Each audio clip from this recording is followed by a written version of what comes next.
빛으로 비추시네.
기도드리겠습니다.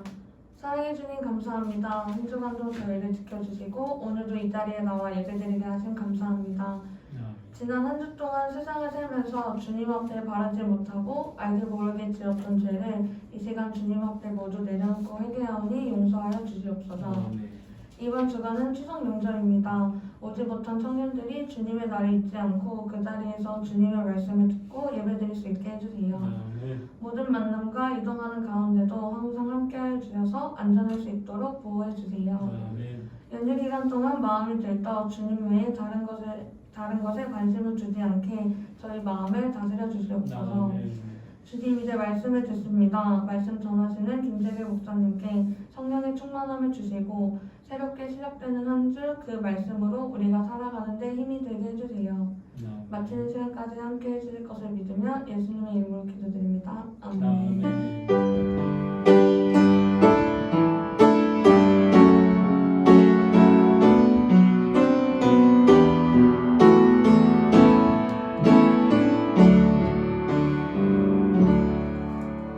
오늘 우리에게 주신 하나님의 말씀은 히브리서 7장 20절에서 28절 말씀입니다.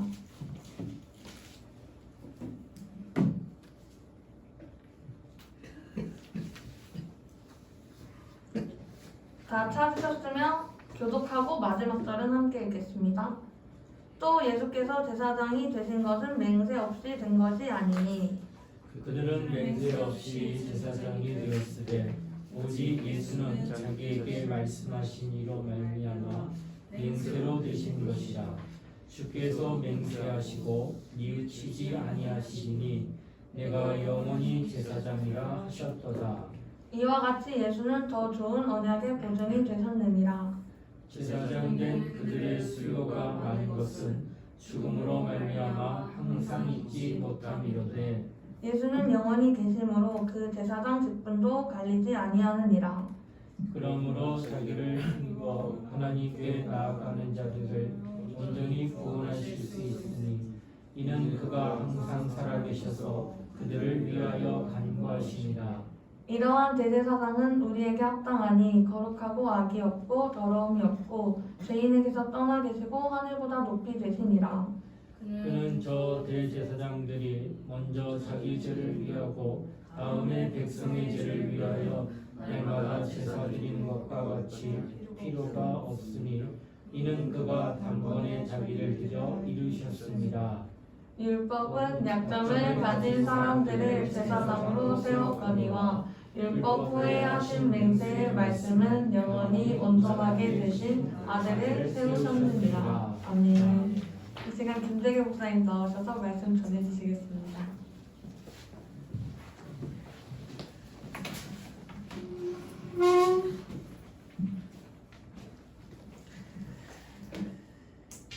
하나님은 섬김을 받으시는 분입니다.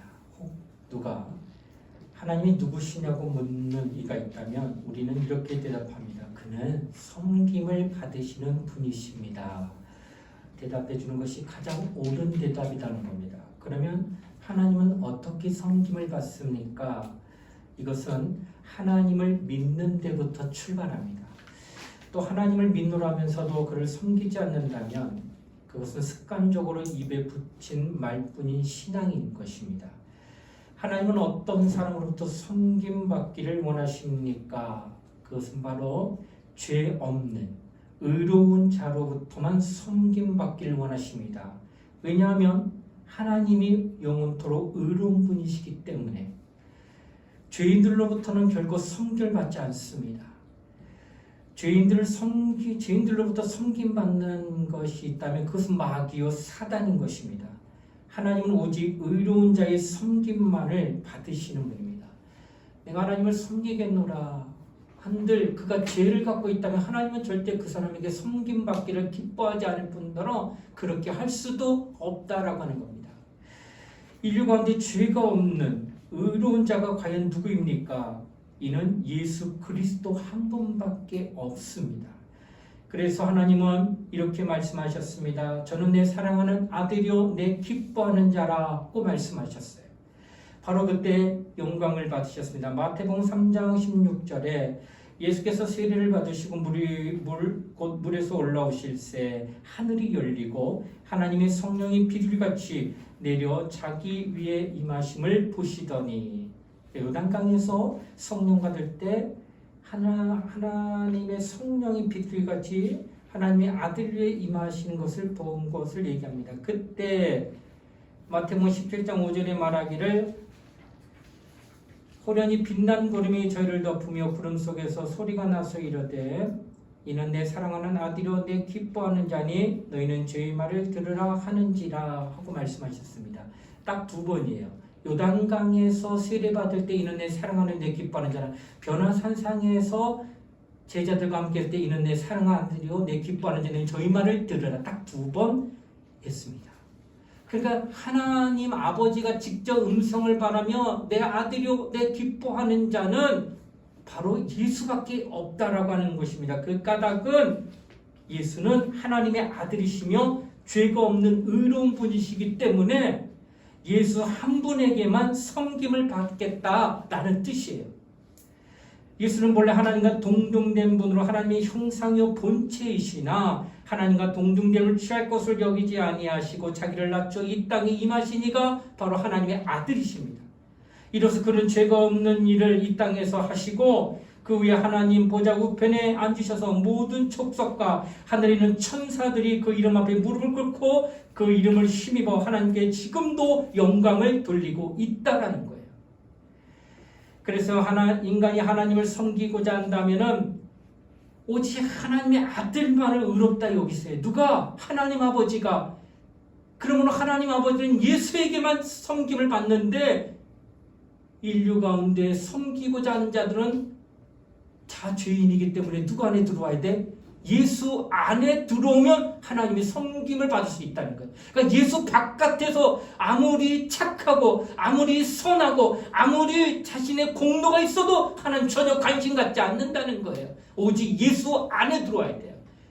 그래서 예수 안에서만 하나님 앞에 나아가 하나님을 온전히 섬길 수 있다라고 하는 겁니다. 어떤 혹자는 말합니다. 내가 40일 금식하고 하나님을 섬기겠노라는데 예수와 상관없이 하겠다는 거예요. 나는 다이렉트로 하나님 만나고 하나님 앞에 내 거룩함을 드러내겠다고 그러면서 하나님 앞에 기도하기를 열심히 내고 철야하며 금식까지 한들 하나님은 전혀 그 사람을 받지 않습니다. 왜? 예수와 상관없이 하고 있잖아. 예수 안에 들어와서 섬겨야지만 하나님이 그 위에 섬김을 받으신다라고 하는 것이에요. 그러므로 누구든지 그리스도를 떠나서는 결코 하나님을 섬길 수 없다는 것이 성경의 정의입니다. 그리스도 안에서 그리스도로 말미암아만 하나님을 섬길 수 있다라는 사실. 하나님은 예수 한 분만을 기뻐하시고 그 의로우신 제사를 받으셨기 때문에 예수 밖에서 누구든지 하나님을 섬길 수 없고 또 제사 지낼 수 없다는 거예요. 자, 여기서 제사는 하나님을 섬기는 예로 나타난 겁니다. 성경에서 제사는 죽은 사람을 기념하는 시기의 것을 결코 말하지 않는다는. 우리 제사 지내면 조상에게 지나잖아. 다 죽은 자 앞에 그러지만 성경에 말하는 제사는 죽은 자 앞에 아니라 살아계신 하나님 앞에 나와 그를 섬기는 예가 제사라고 성경은 얘기합니다.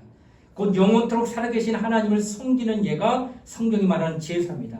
그러면 구약에서는 이 예가 의식이 되어서 그러므로 사람들 눈으로 볼 수 있는 가시적인 제사를 드릴 때 제물을 가지고 나옵니다. 곧 피와 떡 같은 제물을 가져다가 하나님을 섬겨 하나님과 화목하는 의식을 집행하게 됐다는 거예요. 살아계신 하나님 앞에 내가 나아갈 때에 그를 만나는 것은 내가 피와 떡을 가지고 나가야 만날 수 있다 해서 항상 준비했다고 하는 거예요. 그러나 신약시대에서는 그 제사를 드릴 때 영적인 예배로 드렸다 이렇게 표현합니다. 다시 말하면 눈에 보이는 가시적인 제사가 아니라 눈에 보이지 아니하는 영적인 제사를 오늘날 우리 신약교인들은 드리고 있습니다.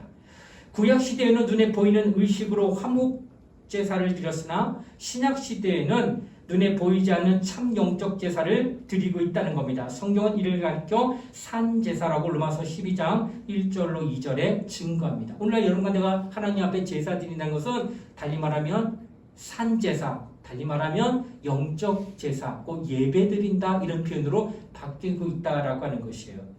자, 하나님께 제사하러 성전에 나가는 자는 반드시 피와 떡을 가지고 나갑니다.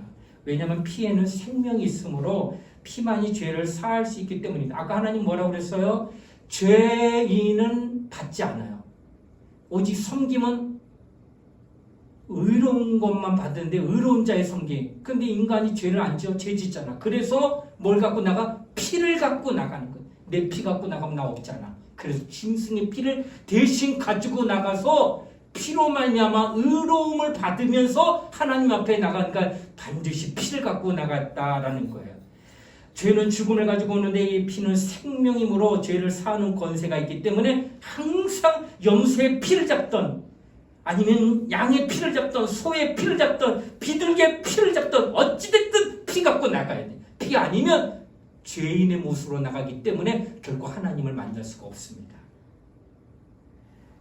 피에는 죽은 자를 살리는 능력이 있습니다. 죄값은 사망이나 피에는 생명이 있기에 죄인이라도 피를 갖고 들고 나가면 다시 산다는 거예요. 그래서 의롭다 하여 그가 드리는 모든 제사가 상달이 되는 거예요.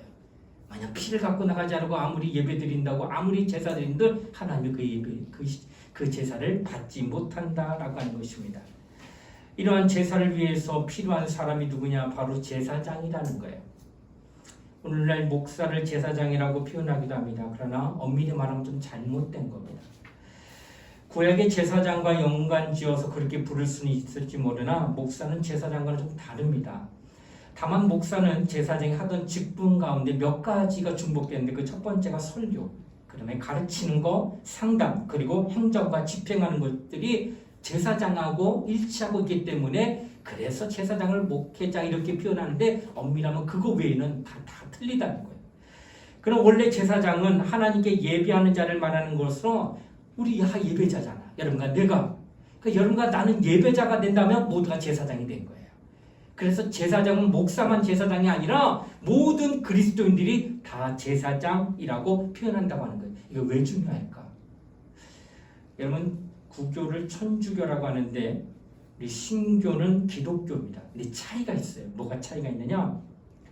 신자들은 이것을 잘 아는데 우리 성도들 구교, 곧 천주교에서는 누가 있느냐? 사제라고 불리는 자가 있고 달리 말하면 신부가 있습니다. 그들을 반드시 세워서 예배 드리고 하나님 앞에 나가게 하는데 문제는 죄를 지으면 우리는 어떻게 해요? 하나님 앞에 나가서 참회기도 우리 예배 시간 11시에 있잖아요. 기도하자. 하나님 제가 잘못했습니다. 제가 지난주 고민했더니 불순종한 게 너무나 많은데 용서해 주세요 하고 기도한다는 거예요. 근데 천주교에서 이게 안 돼요. 반드시 사제나 신부를 중간에 하나님과 나 사이에 띄워 넣어야 돼요. 그래서 내가 죄 지으면 하나님 앞에 무릎 꿇고 눈 감고 기도하지 못하고 어디부터 가야 돼요? 고해 성사로 가야 돼요. 그래서 신부 앞에 내가 나가가지고 제가 지난주에 이런 죄를 져서 마음에 미워하는 마음 가졌습니다. 저를 용서해 주세요 하고 누구한테 얘기해? 신부에게 얘기해요.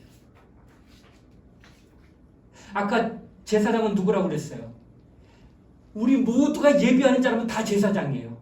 그런데 하나님과 우리의 꺼리낌 없이 직접 만날 수 있는 관계의 신분이 제사장인데 지금 하나님과 우리 사이에 구교, 천주교는 누가 껴있는 거예요? 신부가 껴있다는 거예요. 그래서 반드시 신부랑 사제한테 가서 고해 성사하지 하나님 앞에 가서 기도 안 한다는 거예요. 우리가 하나님과 중간에 막힌 다음에 없습니다. 오직 중보자가 있다면 예수 한 분뿐이지 그 안에 신부도 없고 목사도 없고 사제도 없는 거예요. 오직 하나님과 다이렉트로 할 수 있는 이 직분이 뭐예요? 제사장 직분인데 구교에서는 신부에게 반드시 죄를 구하여 용서받는 방법을 갖게 되므로 하나님과 화목하고자 하는 그 성도는 절대로 하나님과 1대1 관계로 나갈 수 없게 만든 게 바로 천주교예요. 이게 얼마나 큰 오해인지 몰라요. 하나님의 아들은 이 문제 해결해 주려고 하나님과 함께 할 수 없고 하나님께 부르짖어도 응답이 없는 문제를 해결해 주기 위해서 예수가 이 땅에서 피 흘려서 속죄하여 의롭다함을 받아 하나님을 섬기는 제사를 드릴 수 있는 능력자를 만들어 놨는데 중간에 누가 또 껴? 신부가 왜 끼냐는 거예요. 사제가 왜 껴 거기에. 예수만 있는데. 우리 구교나 신교, 천주교나 기독교 예배 드릴 때 의식적으로 일어났다 앉았다 참 많이 해요. 어찌 보면 의식으로서 예배드리는 것들은 형태는 비슷할지 모르지만 이런 부분이 있어요. 하나님과 절대로 다이렉트로 못 만납니다. 천주교 가서는. 하나님께 기도도 그렇게 못하고 용서도 그렇게 못 받습니다. 이런 것을 구분할 수 있어야 된다는 거예요. 그래서 이것이 잘못됐다 해가지고 종교개혁을 일으킨 마틴 루터라는 사람이 있는데 개신교가 그때 이제 출범하게 되는데 그때 그의 신분이 신부입니다. 그러니까 마틴 루터는 원래 신부예요. 그래서 천주교의 잘못된 부분을 조금만 교정하자. 지금 이거 잘못됐다. 신부한테 이게 고해성사하는 거 아니다라고 하는 것을 반박하면서 조금만 교정하면 더 좋은 천주교가 날 거라고 그렇게 해서 반박문을 만들었는데 그것이 구교에서는 열이 받는 거예요. 네가 감히 어디다 손을 대 해가지고 핍박하면서 뛰쳐나오며 개신교가 이때 나오는 거예요. 자, 구교와 신교가 예배드린 형식은 혹 비슷할지 모르고 또 똑같을지 몰라도 하나님과 예수와 성령을 말해도 무엇이 다른가를 확실하게 우리가 구분할 수 있어야 돼요. 여러분과 나는 제사장입니다. 중간에 아무것도 없어야 돼요. 목사도 그 안에 못 끼는 거예요. 신부도 하나님과 우리 중간 사이에 못 끼는 거예요. 오직 여러분과 하나님과 1대1 관계가 형성이 되어 있는 거예요. 예수의 피로 말미암아. 그래서 성경은 베드로전서에 우리를 가리켜 왕같은 제사장들이라고 표현했습니다. 베드로전서 2장 9절에 이것이 바로 기독교의 주장이요 만인 제사장이다. 만인 모든 이들이 다 제사장이다 이거예요. 중간에 사제고 신부고 필요 없이 하나님과 우리는 다이렉트로 만날 수 있는 1대1 관계, 이 관계가 되었다라고 하는 것을 이야기한다는 거예요. 제사장이 하던 일 중에 하나님을 섬기는 일은 우리 모두가 해야 하는 직분으로 나타납니다. 그래서 자신이 지금 하나님께 나아가 기도할 수도 있고요. 자신이 직접 하나님께 나아가 회개할 수도 있고 자신이 직접 하나님께 나아가 예배할 이 모든 권리는 모든 제사장이든 여러분과 내게 다 있다는 거예요. 구교에서는 죄를 지면 절대 이렇게 못 나갑니다. 반드시 신부에게 나가야 돼요. 사제에게 나가서 고해야만 되나 기독교는 산에서 가든 어느 정상 골방에 들어가든 각자 그 자리에서 하나님과 독대하며 하나님 앞에 용서함도 받고 위로함도 받고 은혜도 받을 수 있다는 거예요. 이것이 바로 제사장이 가진 특권이다라고 하는 것을 성경은 말하고 있다라는 겁니다. 자, 우리는 하나님을 섬기는 자고 직접 하나님께 나가 영적 예배를 드리는 제사장이 됐다라는 것을 성경은 증거하고 있습니다. 여기서 영적 예배는 그 자체가 제사에서 유래된 것이기에 화해의 뜻을 내포하고 있다라는 것이에요. 예배는 히브리어로 만남이라는 뜻으로 하나님의 얼굴을 뵙는다 이런 뜻이 있어요. 자, 그러나 하나님은 죄 없는 자를 결코 죄 있는 자를 결코 용납하지 않습니다. 하나님은 섬김을 받으시되 죄 없고 의로우신 하나님의 아들로 말미암아 섬김을 받으시고 있다라고 전에 얘기했습니다. 바로 하나님은 오직 아들만 보시는 것입니다. 여러분 참 이것이 잘 알아야 되는 게 노아 당시에 인류가 얼마나 많았는가 70억이었다고 합니다. 지금 이런 것보다 조금 더 많았을 것 같아요. 지금 70억 됐는데 그 시대에 인류가 그렇게 가득 찼고 그 가운데 선한 사람 없었을까? 아니요. 더없이 산 사람도 많았답니다. 의로운 사람도 많았대요. 깨끗한 사람도 많았대요. 도덕적으로 윤리적으로 아주 흠이 없는 자도 그 당시 굉장히 많았다고 합니다. 유명한 자가 있다고 했어요. 그런데 하나님이 그들 가운데 받으신 사람 딱 8명, 노아의 가족 식구들만 하나님이 받으십니다. 그렇게 깨끗한 자들 절대 하나님이 받았으면 다 구원해야 돼. 근데 구원 못 받아요. 왜? 받지 않아요. 왜 안 받을까? 하나님 보시기에 의롭다 여김을 받지 않으면 관심이 하나도 없는 거예요. 하나님 앞에. 그들이 문이 닫히고 40주야로 비가 내려서 막 떠내려가고 정신없이 소리 지르며 살려달라고 아우성 칠 때도 그 많은 수많은 영혼들이 죽어갈 때도 절대 눈 하나 깜짝 안 하고 가만히 계셨던 분이 누구예요? 하나님이요. 왜? 하나님은 하나님의 것에만 관심 있지 하나님의 것 벗어난 건 관심 없다는 거예요. 아주 두려운 말씀입니다. 아무리 참혹한 광경이 벌어져도 하나님은 전혀 개의치 않으신 것을 성경은 말합니다. 그들 스스로 하나님을 떠나버렸기 때문에 떠난 그들 불의한 그들은 하나님과 상관없다 해서 내버려 둔다는 거예요. 하나님은 인류가 아무리 큰 계획을 하고 또 많은 일들을 할지라도 거기에 결코 관심이 없다는 거예요. 어찌되었든 노아의 8 식구만이 하나님의 관심을 끌 수 있었던 것처럼, 왜? 그들은 하나님의 말씀을 듣고 그대로 수십 년 동안 방주지었어요. 온 식구가 한 마음만 뜻대로. 왜? 하나님 뜻대로 하는 일이라. 하나님은 그러니까 하나님 말씀대로 살아가는 그를 하나님은 의롭다 여기는 거예요. 그래서 그들을 받으신 거예요. 그래서 살리는 거예요. 다 하나님이 보시고 하나님의 것만 그렇게 취하셨다고 하는 거예요.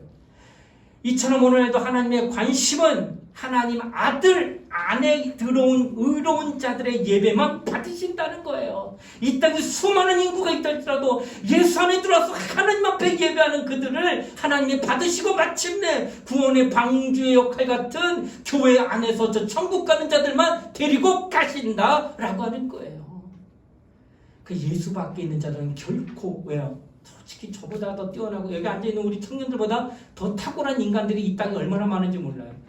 더 깨끗한 인간도 있을 거예요. 더 의로운 인간도 있을 거예요. 그러나 전혀 관심 없어요. 하나님은 오직 예수 안에 들어온 자만이 하나님의 관심의 대상이 되어 그가 섬기는 것, 그가 예배하는 것, 그가 기도하는 것, 그가 헌신하는 것, 그가 수고하는 모든 것들을 다 기쁘게 받으신 거예요. 예수 밖에서는 절대 그게 이루어지지 않는다라고 하는 것을 말씀하고 있다는 거예요. 오늘날 세상에 많은 사람들이 말합니다. 하나님 너무하십니다. 이 땅에 이렇게 홍수가 나고 이렇게 자연재해가 나타나고 수많은 사람들이 죽어가는데 어떻게 하나님이 공의로운 하나님이라고 하시면서 이런 사람들을 가만히 내버려뒀습니까? 하면 원망 불평한다 하더라도 아무 소용이 없습니다. 왜냐하면 하나님은 예수만을 받으시고 그 안에 있는 자만을 용납하시기 때문에 이게 하나님이 정해놓은 룰이에요. 원리예요. 원칙이에요. 이거 벗어나지 않아요. 아무리 아우성치고 하나님에 대하여 그렇게 원망한들 다 사라져갈 거예요. 그 사람들. 하나님은 오직 예수 안에 있는 자들만을 중요하게 여기신다라는 거예요. 과수원에서 과목을 키우는 것을 보게 되면 저희 둘째 고모도 포도원 농사를 하는데 가지치기를 하더라고요. 와, 무섭게 치더라고요. 가위 잡으면 앙상한 뼈만 남더라도 다 잘라버려요. 왜 이렇게 많이 자르냐 했더니 제대로 자르지 않으면 뿌리부터 올라오는 진액이 한쪽으로 가서 좋은 열매 맺을 수 있는데 분산돼 가지고 얘도 죽고 얘도 죽는데요. 그래서 가치가 없는 열매를 맺으면 이거는 농사치기나 말하는 거예요. 그래서 하나를 얻더라도 상처나고 뭔가 잘못된 건 다 잘라버린대요. 그러더니 나중에 상품 가치가 좋은 그 입장포도가 좀 유명한 것도 그렇게 사정없이 가지를 치기 때문에 좋은 상품이 나타난다는 거예요. 농부는 가지 치면서 아까워 하나 안 그래요. 가지 치면서도 시원해요. 좋은 거를 맺을 수 있다는 소망이 있기 때문에. 하나님도 인류 가운데 예수 밖에 있는 사람들 다 가지쳐도 전혀 아까워하지 않습니다. 오직 예수 안에 있는 그것이 더 빛나도록 하나님은 그렇게 그 예수 안에 있는 자들만을 바라보고 있다라고 하는 것을 얘기한다는 거예요. 그러므로 예수 밖에 있는 자들이 악한 영들로부터 억압을 받고 그로부터 어떤 형편에 놓이는 처참한 어떤 고통을 받아도 전혀 관심 안 가져요. 그런데 예수 안에 있는 자들이 그런 어려움 당하면 굉장히 큰 관심과 사랑을 쏟아서 그를 도와주신다라고 하는 것입니다. 자, 이스라엘 백성들이 하나님께 임금 세워주시기를 원해요. 이스라엘 백성을 하나님이 직접 통치했어요. 그러다가 이스라엘 백성들이 하나님의 눈에 보이지 않는데 통치는 받긴 받는데 옆 나라 블레셋 보니까 임금이 통치하는데 임금이 있는 나라는 막 부강하는 것 같아. 근데 우리는 분명히 통치를 받는데 하나님 눈에 안 보여. 그러니까 이스라엘 백성은 뭘 얘기해요? 임금 달라고 요청합니다. 그런데 하나님은 임금을 줄 수는 있지만 임금에게는 특성이 있다. 3가지가 있는데 첫째, 너 아들 낳지? 아들을 징병할 거야. 그리고 전쟁터 터지면 가장 먼저 보낼 거야. 그리고 죽게 만들 거야. 싸우다가. 이게 임금의 권한이에요. 2번째, 딸을 낳아? 내 후궁으로 삼을 거야. 그래도 전혀 어떤 그거에 대해서 반감을 갖거나 그거에 대해서 어떤 반대할 만한 어떤 걸 가질 수가 없다는 게 권리이기 때문에. 마지막 세 번째는 농사져서 수확을 거두면 그 일부를 세금으로 거둘 거예요. 그거에 대해서 토달 수 없는 거예요. 이게 임금이 가진 권한이에요. 자식을 낳건 다 데려갈 수 있고 수확을 얻게 되면 세금으로 다 걷어갈 수 있는 게 임금의 권한이기 때문에 이 권한은 어찌 보면 임금을 두루나면 더 억압받을 거니까 차라리 내가 직접 하나님이 너를 통치하게 했는데도 불구하고 왕 달라고 얘기했어요. 그래서 초대 왕이 누구예요? 사울 왕을 주신 거예요. 사울 왕이 하나님 앞에 온전하지 못해서 나중에는 다윗 왕으로 바뀌게 됩니다. 그런데 여러분, 임금은 누굴까? 임금은 허물이 없습니다. 그래서요, 부인을 10명을 둔 20명인데 임금이 두고자 하면 다 둘 수 있는 거예요. 근데 사람들이 그런 걸 했다가 난리 났죠. 근데 임금은 다 아내를 취해도 그것이 전혀 허물이 되지 않고, 또 기분 나쁘고 나에게 좀 해가 끼쳤다고 그러면 저놈 죽여라 해도 죽임을 당하면 사람은요, 누군가를 잘못하게 하거나 이러면 양심이라는 게 아파요. 그래서 이런 말이 있어요. 맞은 놈은 발 뻗고 자는데 때린 놈은 벌렁벌렁해서 못 자요. 이게 벌써 상해를 입혔기 때문에. 이게 양심 있는 자는 그렇게 돼요. 그런데 하물며 사람을 죽여요? 이거 어떻게 자? 근데도 임금은 새끼 밥도 잘 먹고 웃기도 하고 놀러도 다니고 다 합니다. 삼족을 멸하라. 할아버지, 아들, 손자 다 죽였어요. 씨를 말렸어요, 한 집안을. 그럼에도 불구하고 전혀 거기에 대해서 어떤 마음의 형체의 가책이 없어요. 왜? 임금의 권한이 그렇기 때문에요. 그렇지 않다면 임금 못하거든. 그러니까 임금이 되면 모든 것들을 다 할 수 있는 거예요. 그러니 그가 하는 말이 곧 법이 되는 겁니다. 그런데 아까도 말씀드렸지만은 다윗 왕은 2대 왕인데 지구상의 임금 중에 최고의 임금으로 또 성왕으로 표현된 까닭은 딱 한 가지, 죄를 깨달았기 때문에. 조금 전에 얘기했잖아요. 사람을 죽여도 전혀 꺼리낌이 없는 자예요. 부인을 10명, 1000명 둬도 전혀 꺼리낌이 없는 거예요, 양심상. 그런 그가 죄를 깨달았다고 하는 것은 이거 충격적이라는 거예요. 그래서 첫째, 다윗은 자기의 죄를 깨달았어요. 자기가 지은 죄를 하나님 앞에 고백합니다. 사람 앞에서는 전혀 죄라고 보지 않아요. 우리아의 아내 밧세바를 범합니다. 신하의 아내를 취한 거예요. 그런데 임금으로서 얼마든지 취할 수 있는 거예요. 왜냐면 내가 열을 두든 뭘 두든 다 뺏어올 수 있어요, 임금의 권한은. 그런데 나단의 선지자 앞에서 통곡하면 내가 하나님 앞에 죄를 범했나이다 하고 자신의 죄를 인정한 거예요. 임금인데 인정한 거예요.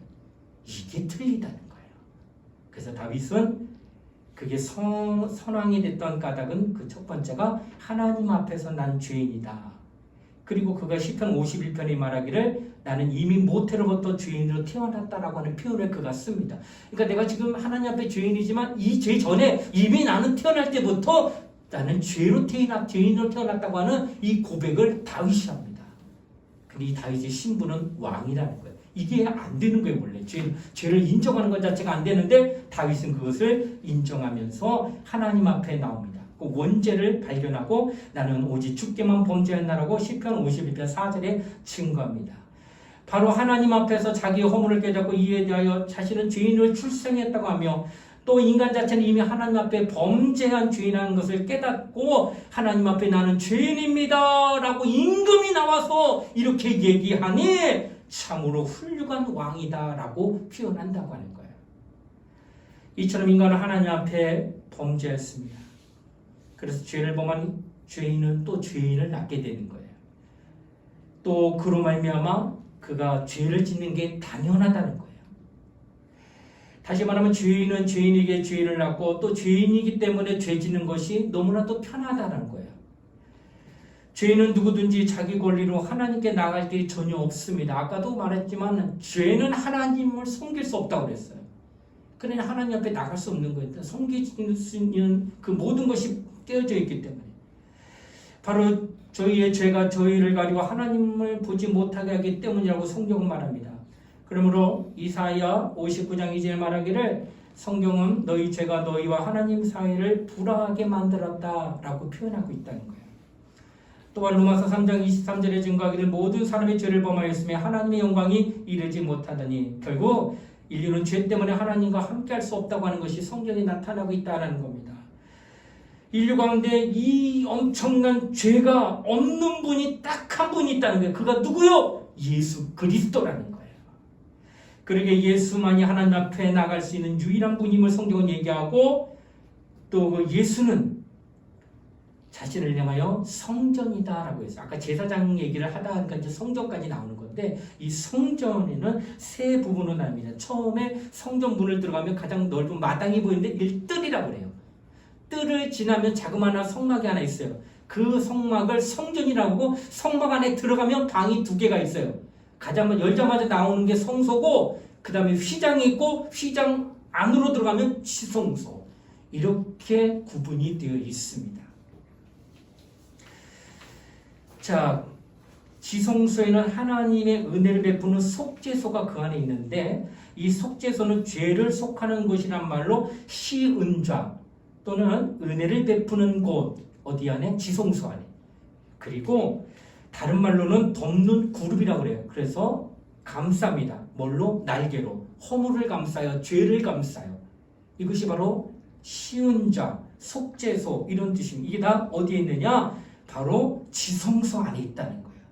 그러니까 하나님을 섬기는 제사장들이 성전에 나가서 섬기는데 이 지성소는 휘장 안으로 들어가는데 여기는 못 들어가. 누구? 제사장. 누구만 들어가? 1년에 한 번 대제사장만이 들어가는데 양손에 뭘 두고 해요? 피와 떡을 갖고 들어가는 거예요. 그래서 속죄소에다가 뭘 뿌려요? 피를 갖다 뿌립니다.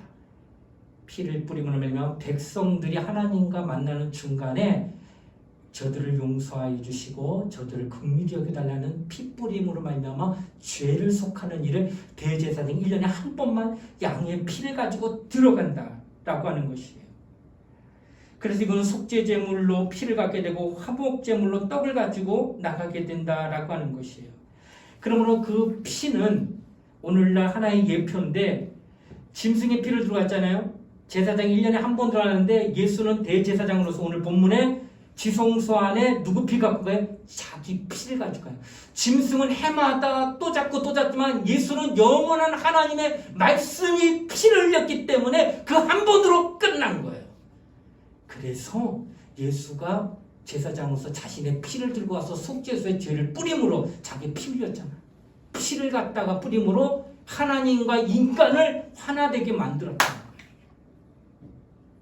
그리고 그가 떡이잖아. 떡이 돼가지고 말씀이 몸이 되는데 이 몸이 바로 우리에게 떡으로 나타남으로 말미암아 우리에게 영생을 주는 말씀으로 우리가 오늘날 지금 시간에도 생명의 말씀을 지금 듣고 있다는 거예요. 자, 예전에는 실제적으로 빨간 피, 그 다음에 보이는 하얀 떡을 들고 들어갔는데 가시적으로 다 보이지만 오늘날 우리는 그거 안 하잖아. 지금 뭐 피 냄새 진동에 여기 예배당 안에 없어요. 근데 우리는 산 예배라고 그랬잖아. 하나님 앞에 될 때 뭘 가지고 해요? 믿음을 가지고 예배 드리는 거. 이게 영적 예배예요. 그러니까 가시적이 아니라 눈에 보이지 아니하는 영적으로 믿음을 가지고 나가면서 예배 드리는 거예요. 그러니까 예수의 피를 내가 의지합니다 하는 믿음을 가지고 나고 나는 예수의 살이 되는 말씀을 의지하며 말씀에 순종하며 하나님 앞에 나갑니다는 이 믿음만 보이면 당신은 영적 예배 지금 드리고 있다는 거예요. 그걸 누가 보느냐? 하나님이 봅니다. 여러분 출애굽할 때의 문설주에 인방에 피 바르라고 했어요. 어디다 바르냐면 바깥에 나와가지고 대문에다 바르라고 했어요. 근데 안에서는 피가 없어요. 어디만 바르어요? 바깥에 나와서 바른 거예요. 그러니까 바깥에서만 보이는 거예요. 피가. 바로 여러분이 믿는 믿음을 그 가시적이고 보이지 않는 믿음을 누가 보고 인정하시느냐? 하나님이 보시고 인정하시면서 영적인 예배를 오늘날 받으신다는 거예요. 그러니까 당신이 믿음이 있다고 한다면 하나님 그거 보신다는 거예요. 근데 믿음이 아닌 그냥 믿음 없이 몸만 나와 있고 믿음 없이 예배자가 돼서 앉아 있을 수도 있는데 그렇다면 하나님이 당신에게 뭘 못 봐? 믿음을 못 보기 때문에 믿음을 못 보는 그 가정, 그 사람은 어떻게 됐을까? 양의 문설주에 피를 못 보면 건너가지 않아요. 피를 봤을 때 너무 유해요. 관통하게 되면 장자가 죽었어요. 당신이 죽는다는 거예요. 그분이 넘어가지 않으면 저주가. 그래서 믿음으로 하나님 앞에 나가는 게 얼마나 중요한가를 성경은 오늘 우리에게 말씀하고 있다라는 거예요. 그 다음에 마지막으로 한 번 더 말씀드립니다. 예수를 믿는 사람은 너희가 내 안에라는 표현을 써요. 예수께서 성전이라고 하죠. 내가 성전을 허물리라. 그러나 3일 후에 다시 세우리라 할 때 이 성전은 46년간 지었는데 네가 어떻게 3일 만에 세우느냐 말하는데 성경 말하면 예수를 가리켜 말씀하신다. 이 말은 예수가 죽으시고 그 다음에 3일 만에 다시 부활하신 것을 성전을 허물고 짓는 그 모습을 얘기한다. 그러니까 예수가 죽으시고 부활한 건 뭐예요? 내 죄를 속죄하시고 3일 만에 부활하시고 나면 내 죄가 온전히 사해졌다는 사실에 대한 증거를 나타내기 위하여 자신이 성전이라고 얘기했다. 근데 이 성전인 예수가 뭐라냐? 너희가 내 안에. 그러니까 예수의 죽으심과 부활에 대해 믿음을 갖고 환영한 자들은 다 누구 안에 들어있는 거예요? 너희가 내 안에. 그 예수 안에 우리가 다 들어와 있는 거예요. 예수 안에 들어와 있는 자에게 또 뭐라고 하느냐? 이제는 내가 너희 안에. 예수가 이제는 우리 안에 들어오는데 어떻게냐? 너희는 내 살을 받아 먹어라. 내 피를 받아 마셔라. 예수 그리스도께서 흘리신 피에 대하여 교회 안에 들어왔거든. 그 피를 날마다 의지하며 어떤 죄의식이 올 때마다 나는 주의 볼을 믿습니다. 주님의 볼로만 난 깨끗하게 됐습니다. 주장하라는 거예요. 그 피를 더욱더 의지하라는 거예요. 마귀는 참수할 겁니다. 마귀는 자꾸 정죄할 거예요. 네가 이런 인간 아니야? 너는 하나님 앞에 나갈 만한 믿음이 없는 인간 아니야? 저주할 겁니다. 자꾸 참수할 거예요. 그때마다 나는 내 피를 받아 마셔라 하는 주님의 음성처럼 난 날마다 주님의 보혈을 의지합니다 하며 주장하게 되면 그 생각이 떨쳐버려지게 되고 자유하게 되는 거예요. 내 살 받아 먹으라. 하나님의 말씀을 자꾸 받아들이면 내 영혼은 날마다 영원한 생명께로 가까이 가는 거예요. 이것이 바로 너희가 내 안에 곧 은혜 받아서 하나님의 사람이 되어서 나는 예수와 함께 되어 하나님을 섬길 수 있는 자가 되어 성전 안에서 나는 예수 안에 들어왔습니다. 이제는 내가 너희 안에 나의 살을 받아 마라. 나의 피를 받아 마시라며 내게 하시는 하나님의 음성을 들으며 오늘 우리가 이 땅에서 신앙생활 하고 있다는 거예요. 이렇게 하나님은 우리에게 하나님의 말씀으로 성전에서 섬기는 자들의 특권을 확실하게 가르쳐줬다는 거예요. 그러니까 대제사장은 아까도 얘기했지만 백성과 인간의 화목하게 하는 관계를 이루었다고 하는 거예요. 바로 이처럼 오늘날 우리가 예수께서는 대제사장으로서 인간과 하나님과의 화목하게 하는 직분을 잘 감당해 주셨다고 성경은 말씀하고 있다는 거예요. 여러분 검사가 어느 사람을 죄로 기소하게 되면요 법정에 세웁니다. 그러면 변호사가 나와요.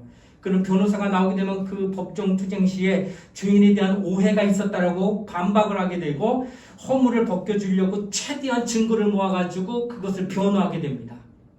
바로 이처럼 대제사장은 다른 말로 변호사 또는 대언자라고 해서 이 사람 죄가 없습니다. 이 사람은 오해받은 겁니다. 하고 자꾸 얘기해주는 자예요. 바로 대제사장인 예수는 하늘에 오르셔가지고 우편부지한자 하나님 아버지 앞에 저는 나의 피로 깨끗함 받았습니다. 하나님 저 사람은 단지 구원받은 자니까요. 저 사람만 구원해 주셔야 됩니다. 하고 자꾸 얘기해 준다는 거예요. 그래서 예수는 우리의 대언자예요. 예수는 우리의 변호하시는 거 어디서? 하나님 보좌 우편에서 우리를 살리시고 있다는 거예요. 이렇게 예수는 변호자로서 우리에게 자꾸 말씀하셔요. 저 사람은 하나님의 사람입니다. 예수의 피로 깨끗한 자입니다. 하나님 앞에서 나를 대신하여 변호하시는 자가 있다면 그는 예수라고 하는 것을 성경은 얘기하고 있다라고 하는 거예요. 마치 형제가 있는데 작은 놈이 잘못했어요. 아버지 앞에 엄청나게 잘못했어요. 이거는 매 맞을 감인데 형이 딱 가로막고 먼저 후대기 없네. 너 아빠한테 이거 너로 와. 이놈 새끼가 어떻게 아빠한테 이런 잘못을 하고 나면서 아빠가 먼저 혼내기 전에 형이 나가지고 막 뭐라 그러면서 너 가만히 있어 꼼짝 말고 뒤돌아서 아버지 죄송해요. 제가 잘 못 가르쳤습니다. 제가 잘 타이르고 다시는 일은 없도록 제가 하겠습니다. 그랬다 아버지가 그래 네가 뭐 이게 한다고 하니까 내가 더 화를 내지 않을게 하고 화를 사그러뜨리고 돌아섰습니다. 이때 큰형이 바로 중보자 역할을 한 거예요. 아버지로부터 직접 혼날 거를 아들 예수가 이 땅에 오셔가지고 아버지 참아주세요. 이 아무개 하나님 용서해 주세요 하고 얘기하시는 분이 예수라는 거예요. 그리고 성령은 누구냐? 이 땅에 오셔서 그 예수가 하나님의 아들이시여 죄가 없는 분이라고 변호하십니다. 그래서 뭘 말씀하느냐? 우리가 예수를 잘 믿으려면 성령으로 인도받았는데, 왜? 성령은 예수를 변호하니까. 그러니까 예수를 변호하신 성령 인도를 받으면 예수가 하나님의 아들이시고 예수는 죄가 없는 분이 우리는 예수를 구원받아야 된다고 너무나도 잘 얘기하고 돌아다녀요. 하나님을 잘 섬기려면 어떻게 해요? 의로워야 되잖아. 아까 죄인은 하나님 못 섬기는 잖아. 그래서 누구를 의지해야 돼? 예수를 더욱더 의지해야 돼. 누구 안에 들어가야 돼? 예수 안에 들어가야 돼. 그래서 하나님 잘 섬기려면 더 예수를 알고 더 예수를 사랑하고 더 예수만을 의지하고 나오면 잘 섬기게 돼요. 하나님을. 그 예수 잘 믿으려면 성령의 도움을 받아야 돼요. 이게 확연하게 성경이 나타나고 있습니다. 나뭇가지가 나무에서 떨어지면 절로 말라진다는 걸 누구나도 잘 압니다. 그렇게 되면 이를 가져다가 불사름이 땔감용밖에 안 돼요. 이미 마음이 그리스도에서 떠난 자는 하나님으로부터 이미 떠난 거예요. 그럼 누가 그를 지배할까? 그때 또 마귀가 지배합니다. 마귀의 지배받으면 그때부터 고통받는 거예요. 그러니까 하나님 앞에 떨어진 자들의 그 말이 얼마나 고통스러운가를 성경은 말씀하고 있다라고 하는 것입니다. 그러므로 우리는 이제는 하나님 앞에 나와야 되는 거예요. 어떤 집에 3대가 암에 걸려 고생합니다. 유전됐대요. 할아버지가 암이더니 아들이 암이네. 그 다음에 손자가 어린 나이에 암이 걸렸어요. 이런 저주가 어디 있을까? 하나님 어떻게 이러십니까? 하고 하나님의 원망 아닌 원망을 할 수 있을 것 같습니다. 그러나 하나님은 그 사람이 암을 걸릴 만큼 큰 죄를 지었다는 것은 관심 하나도 없어요. 다만 뭐가 관심이 있느냐? 오직 하나님과의 화해에 관심이 있다는 거예요. 그 사람이 그런 저주받았는데도 하나님, 나는 하나님과 함께하는 자 되길 원합니다. 나는 예수 안에 들어와서 예수로 말미암아 하나님과 함께하는 자가 되길 원합니다. 내가 지금 저주받는 암에 걸려서 3대째로 고통받아 할지라도 죄의 경중을 얘기하는 게 아니라 하나님은 하나님 앞에 나와 화해하는 자를 크게 관심 갖는다는 거예요. 아무리 저주받았자도 하나님과 화해하는 자는 그때부터 하나님 만나주시고 또 죄가 크냐 적으냐 절대 말 안 한다는 거예요. 네가 하나님 안에 있느냐 예수 안에 있느냐 없느냐 이것만 얘기한다는 거예요. 이런가 내가 정말 예수 안에서 당신이 정말 하나님과 화해하고 있는가 이거를 살펴봐야 된다는 것을 성경은 말씀하고 있다는 겁니다. 그러므로 우리에게 가장 필요한 것은 하나님과의 화해입니다. 그 화해는 예수 안에 들어와야 되는데 그 예수 안에 들고 예수의 보혈을 믿고 죄를 사하여 의롭다함을 받아야 하나님을 섬기는 관계에 들어가는 거예요. 그러니 날마다 주의 볼 믿습니다. 내가 주님의 보혈을 의지하여 하나님 앞에 나갑니다. 이런 고백을 할 때 당신이 정말 하나님을 잘 섬길 수 있다는 거예요. 그런 섬김을 통하여 하나님은 당신에게 복을 주시는 거예요. 하나님 잘 섬기니 내가 네게 무엇하여 주랴. 그 하나님이 알아서 다 채워주신다는 거예요. 그런데 섬김 자체가 안 돼. 죄가 있어서 방법이 없어요. 10년 교회 다녀도 안 돼. 20년 교회 다녀도 하나님을 제대로 섬기는 자리에 못 나와. 왜? 죄를 갖고 있기 때문에.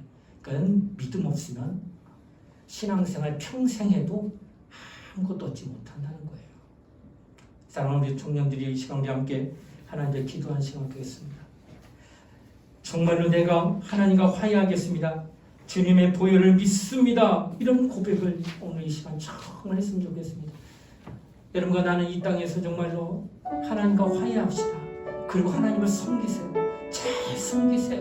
하나님이 당신을 사랑하시며 당신을 붙들어 주시고 당신의 길을 인도하실 것입니다. 섬김을 잘하는 자를 내 사랑하는 아들이요 내 기뻐하는 자라 하신 것 같은 그런 은혜를 누리게 될 것입니다.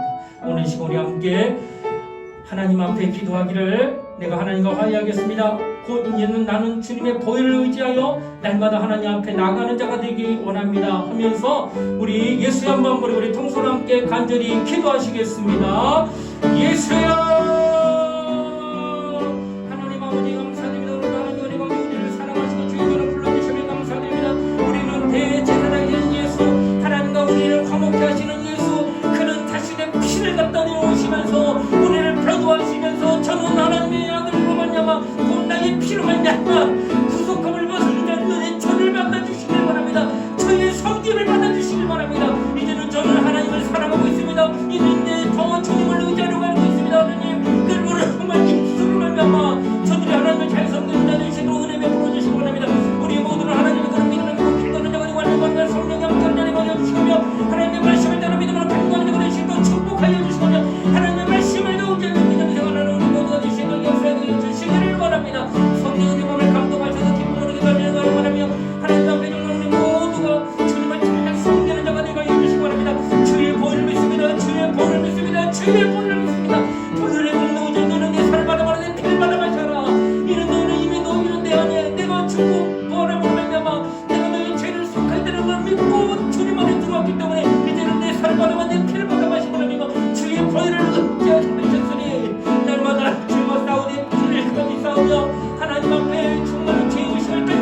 은혜를 받게 해주시고 하나며 우리 모두를 변하게 해주고 우리 모두는 주님을 사랑하며 주 안에 거하는 심령되게 하여 주시옵소서. 은혜를 베풀어주고 역사하게 해주시기 바랍니다.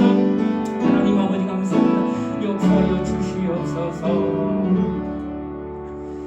하나님 아버지, 오늘도 우리에게 귀한 말씀으로 우리로 깨닫는 은혜를 주심을 감사드립니다. 하나님의 아들, 그런 죄가 없으신 의로우신 분에게 하나님을 섬길 수 있는 유일하신 분이요, 우리도 이처럼 하나님을 섬기고자 한다면 예수 안에 들어와야 되는데 그 예수 안에 들어오는 것은 바로 그가 흘리신 피로 말미암아 속죄를 받아 의롭다 칭함을 받는 그 순간에 비로소 우리는 예수 안에 들어온 자요, 이때 우리는 하나님을 비로소 섬기는 자가 되는 것을 기억하여 날마다 내 살을 받아 먹으라 내 피를 받아 마시라 하심과 같은 주님으로 우리에게 그 같은 귀한 하나님의 영적인 말씀을 허락하셔서 그 말씀에 순종하여 날마다 말씀을 의지하며 그리스도의 피를 의지하며 살아가는 우리 모두가 되도록 축복하여 주시옵소서. 감사를 드리며 거룩하신 예수님 이름 받들어 간절히 기도드리옵나이다. 아멘.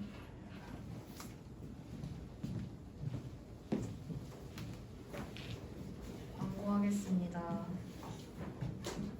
행복 저금통 다들 하고 계시죠? 네. 다음 주 5층에서 저녁 식사 있는데 5층 쉼터 도움 주신 분들을 대접하는 식사거든요. 그래서 청년들이 빨리 도와야 빨리 먹고 빨리 치울 수 있습니다. 네. 아시겠죠? 네. 네. 먹어요. 고기요. 야. 고기 먹습니다.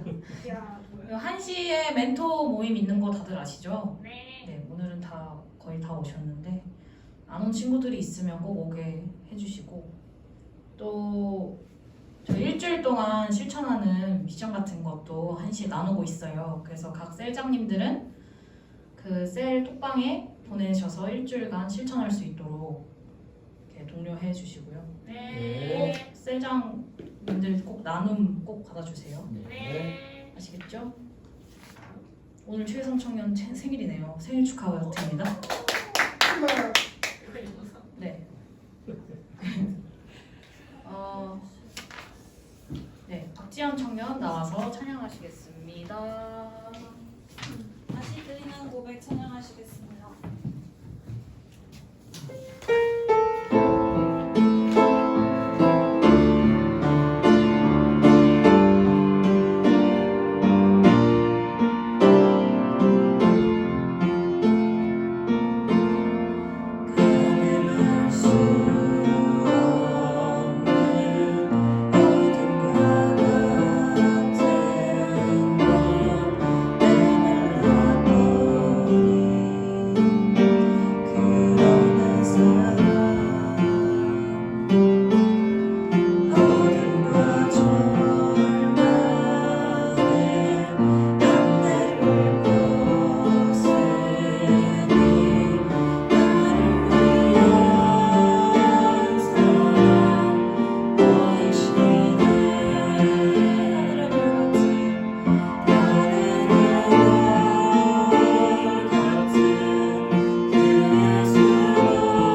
지금은 우리 주 예수 그리스도의 은혜와 하나님의 사랑과 성령의 감화 감동 교통하심이 오늘 대제사장이신 예수 곧 우리의 중보자이시며 화해자가 되어주신 예수로 말미암아 이제 비로소 하나님을 섬길 수 있는 은혜의 자리에 나가는 우리 청년들 앞으로 더욱더 섬기며 하나님부터 온갖 좋은 복을 누리기를 소원하는 사랑하는 우리 청년들 머리 위에 이제부터 영원토록 함께 하시기를 간절히 축원하옵나이다.